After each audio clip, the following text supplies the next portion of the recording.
आचार्य जी, online प्रतिभागियों से एक प्रश्न कई बार आ चुका है कि संत मीराबाई के उदाहरण को किस प्रकार समझें।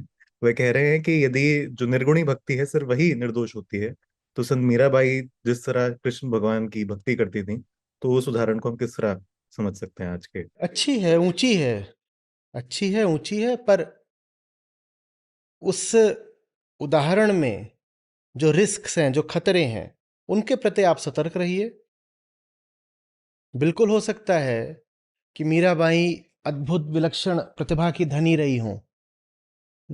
कि उन्होंने कृष्ण की एक न सिर्फ सगुणी प्रतिमा स्थापित कर ली, बल्कि उनके साथ एक बिल्कुल सगुण संबंध भी स्थापित कर लिया, और उसके बाद भी वो अपनी भक्ति को, अपने संबंध को शुद्ध रख पाई। पर क्या वो प्रतिभा आप में है, ये अपने आप से पूछिएगा।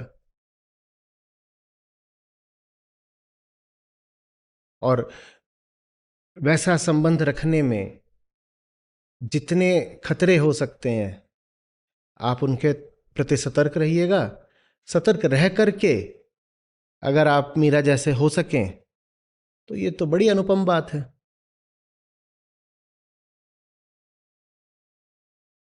अभी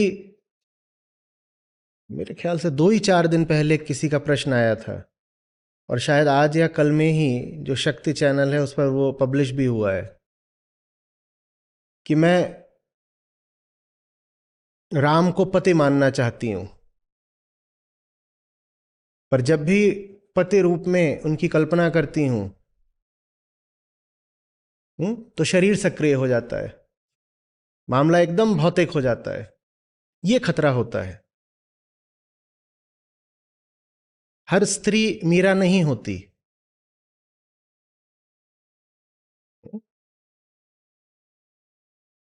कि राम को, कृष्ण को पति भी मान ले, स्वयं को शरीर से स्त्री भी माने रहें,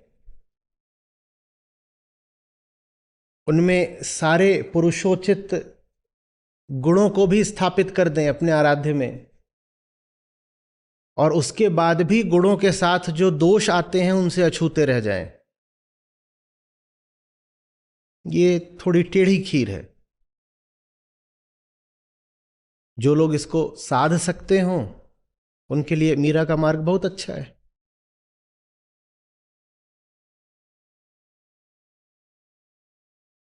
खतरों के प्रति सजग रहिए।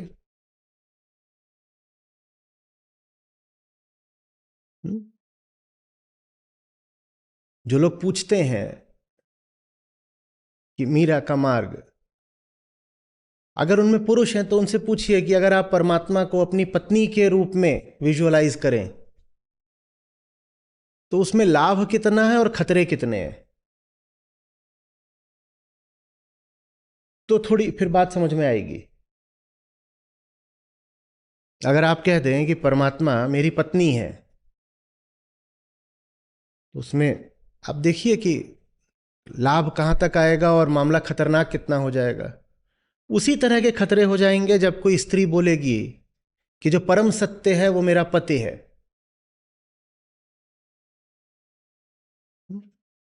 वो खतरा ऐसा नहीं है कि लांघा नहीं जा सकता, जीता नहीं जा सकता, पर उस खतरे को जीतने के लिए फिर कोई बहुत विलक्षण अद्भुत व्यक्तित्व चाहिए। वो व्यक्तित्व शायद मीराबाई का रहा होगा।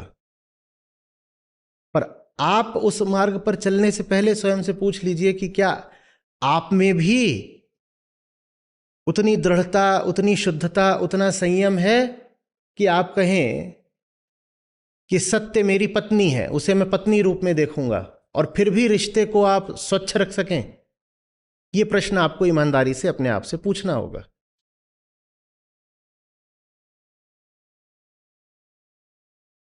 देखो क्या होता है, समझो। और बिल्कुल चेहरों पे सबके प्रश्न चिन्ह बना हुआ है। हम्म? डिनर नहीं हुआ, नींद नहीं हुई है, क्या नहीं हुआ है? या बस पानी छप छप करना है? सब यही सोच रहे हैं कि जल्दी से सुबह हो, हम्म? रेत खेलने को मिले। देखो ऐसे समझो, आप अपने लिए पति खोजने जाते हो, आप अपने लिए पत्नी खोजने जाते हो तो क्या परमात्मा तलाशते हो? अपनी पसंद तलाशते हो। समझो इस बात को। किसकी पसंद? अहंकार की। मैं अपनी पसंद की पत्नी चाहता हूं, मैं अपनी पसंद का पति चाहती हूं। यह खतरा है। परम सत्ता को भी पति बनाओगे तो उसे अपनी पसंद का ही बना लोगे।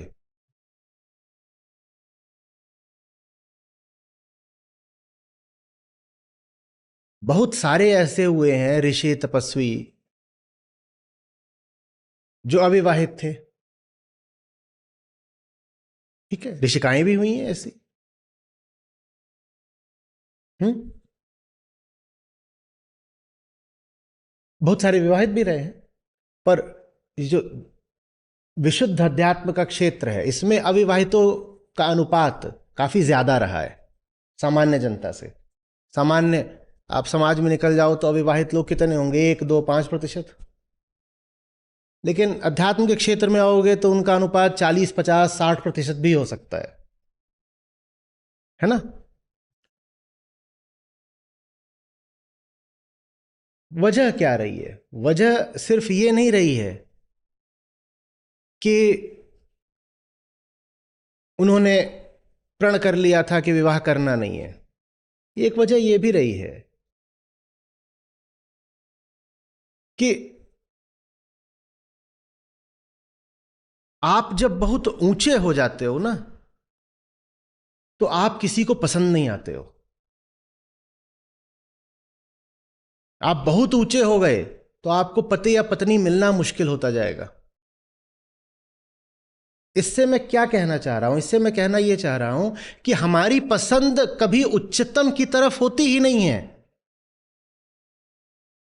आप अगर ऊंचे हो जाओ तो आपको अच्छी पत्नी मिलना बहुत मुश्किल हो जाएगा। ऊंचे माने ये नहीं 6 फीट के। कुछ भरोसा नहीं, क्या समझ लिया? और ऊंचे माने ये भी नहीं कि 500 करोड़ बैंक में रखा हुआ है। ऊंचे माने सचमुच ऊंचे हो जाओ, नहीं मिलेगी लड़की।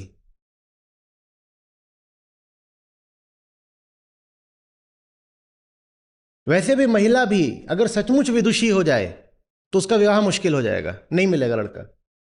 तो इससे हमें क्या पता चलता है लड़के और लड़कियों की पसंद के बारे में?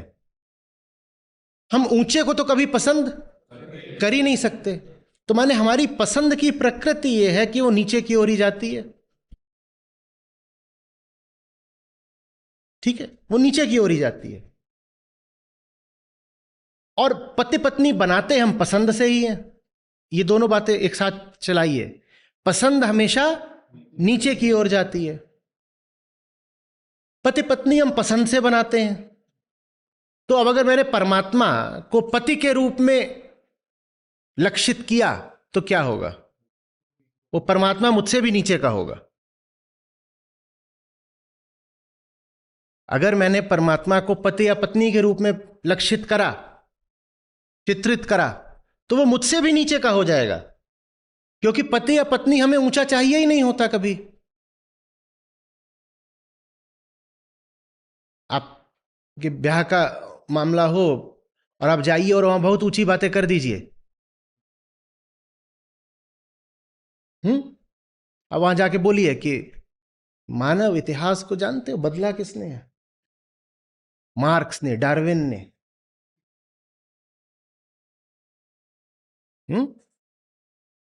ओके, क्या बात करने आ गया? ये डार्विन की बात कर रहा है। मैं यहां परम सुंदरी खड़ी हूं, इतना सज के आई हूं, ये बंदरों की बात कर रहा है।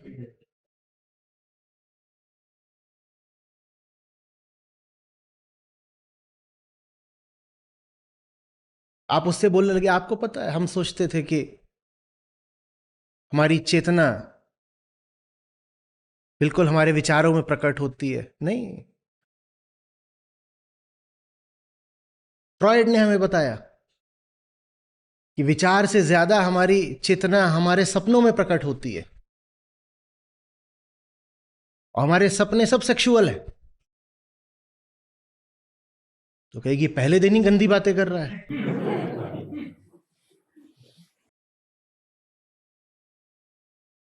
इतना और बोल दीजिए, सपने हमारे सब सेक्सुअल हैं और आप बिल्कुल स्वप्न सुंदरी लग रही हैं।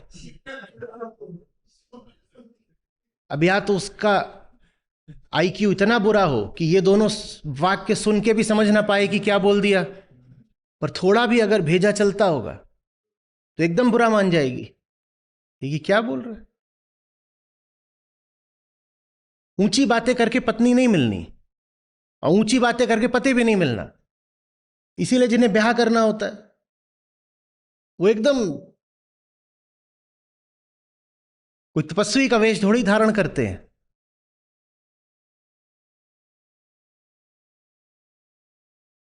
समझ में आ रहा है खतरा कि परम सत्य को भी अगर पति और पत्नी के ही क्षेत्र में ला दिया तो कितने बड़े खतरे हैं। जितनी गाली गलौज पति पत्नी में होती है किसी और में होती है। और अच्छे से अच्छा सभ्य से सभ्य आदमी पत्नी से गाली ना खाए नहीं हो सकता, किसी और से ना खाइयो। आप दुनिया के सबसे बड़े राष्ट्रपति हो सकते हैं, बीवी से जूता ना खाया हो तो हो ही नहीं सकता। तो माने, और आप दुनिया के सबसे बड़े संयमी हो सकते हैं पर पत्नी को हवस से ना देखा हो नहीं सकता। अब आप कहते परमात्मा मेरी पत्नी है, तो फिर परमात्मा पर भी हवस डालोगे और क्या करोगे? ये खतरा है।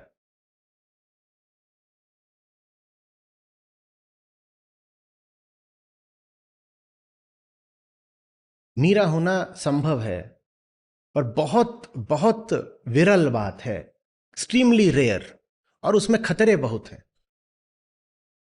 उन खतरों के प्रति सावधान रहें।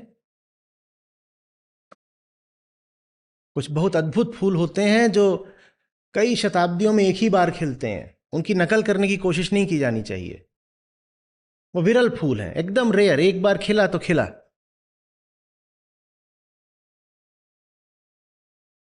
हम्म।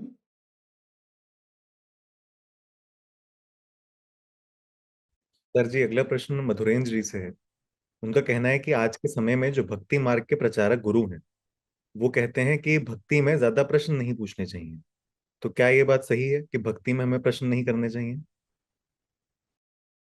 प्रश्न नहीं करोगे तो फिर यह भी कैसे पता चलेगा कि किसकी भक्ति कर रहे हो? भक्त तो हो जाओगे पर किसके? पूरा हिंदुस्तान भक्त है बिना ये जाने कि किसकी भक्ति कर रहे हो। पूरी दुनिया ही भक्त है। धर्म का मतलब ही डिवोशन है भाई। धर्म का मतलब रियलाइजेशन थोड़ी होता है। दुनिया भर में धर्म माने क्या? डिवोशन। न लिबरेशन न रियलाइजेशन, सिर्फ डिवोशन। तो भक्त तो हो जाओगे और ये नहीं पता होगा किसके भक्त हो गए। प्रेम तो कर बैठोगे, ये पता भी नहीं चलेगा किसके प्रेम में पड़ गए हो। और वो प्रेम जहां पता नहीं होता कि प्रियतम कौन है, वो प्रेम बस अंधी कामना होता है ना, जानते ही हो। नहीं पता होता, बोलते ही हो लव इज ब्लाइंड। पता ही नहीं है किससे प्रेम हो गया, क्यों हो गया। तो वैसे ही फिर भक्ति इज ब्लाइंड। अगर भक्ति में सवाल नहीं पूछोगे तो भक्ति अंधी हो जाएगी और अंधभक्त हो जाओगे।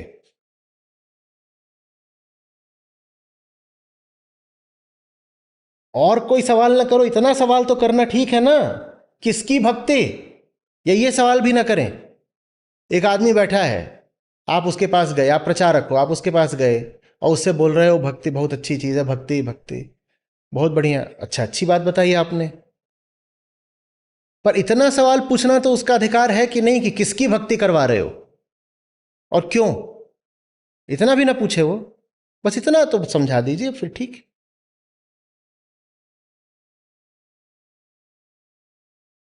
देखो, एक नजर से देखें तो अहंकार भक्त ही होता है। बस सब गड़बड़ चीजों का भक्त होता है। हर आदमी भक्त है, पैदाइशी भक्त है। कौन नहीं भक्त है? पर सब गड़बड़ चीजों के भक्त हैं हम। कोई पैसे का भक्त है, कोई किसी चीज का भक्त है। क्यों? क्योंकि इस भक्ति में सवाल नहीं थे। सवाल नहीं थे तो न जाने किसकी भक्ति कर बैठे।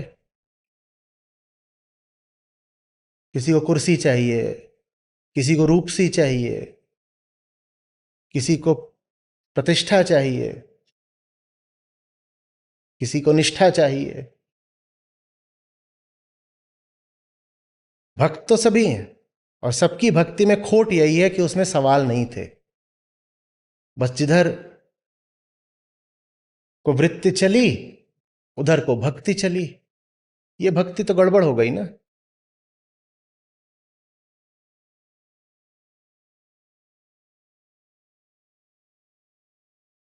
और एक खतरा है बहुत।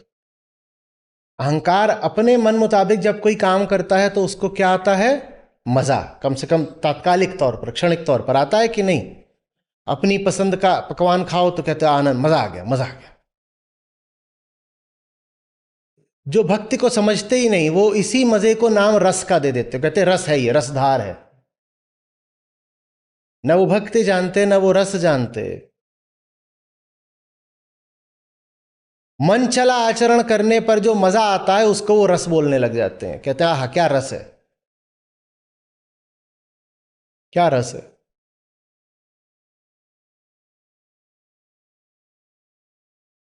और खुद को रसिक भी बोल देंगे, मैं रसिक हूं। सीधे बोलो ना कि धर्म के नाम पर भी मजे मारने का काम कर रहे हो,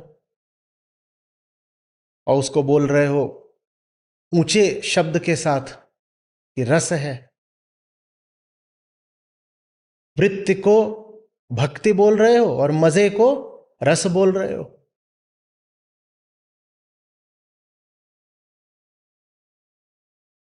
रस सिर्फ तब होता है जब अहंकार गलता है। रस सिर्फ तब होता है जब गन्ना टूटता है, पिसता है। वरना तो छिलका होता है बाहर सख्त गन्ने का। रस कब होता है? जब बाहर की परतें तोड़कर भीतर को निचोड़ लो, तब रस होता है। तो वेदांत आत्मा को रस बोलता है, आत्मा ही रस है। माने अहंकार का टूटना ही रस है। अहंकार के मजे मारने को रस नहीं बोलते, अहंकार का टूटना रस है।